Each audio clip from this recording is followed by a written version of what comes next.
పవన్ కళ్యాణ్ పక్కన నటించే అవకాశం వస్తే ఎవరైనా వదులుకుంటారా? ఆ అవకాశం కోసం చాలామంది ఏళ్ల తరబడి వెయిట్ చేస్తారు. కానీ అతి తక్కువ సమయంలో వచ్చిన ఆ అవకాశాన్ని వదులుకుంది నివేదా థామస్. దానికి కారణం ఏంటో రీసెంట్గా జరిగిన ఓ ఇంటర్వ్యూలో చెప్పింది నివేదా థామస్.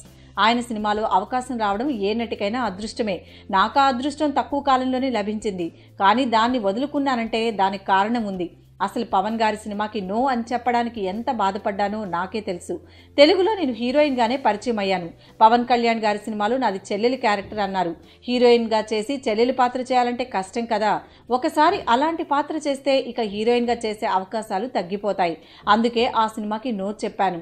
భవిష్యత్తులో ఆయన సినిమాలో కొద్దిసేపు కనిపించే అవకాశం వచ్చినా తప్పకుండా చేస్తానంటూ వివరించింది నివేదా థామస్.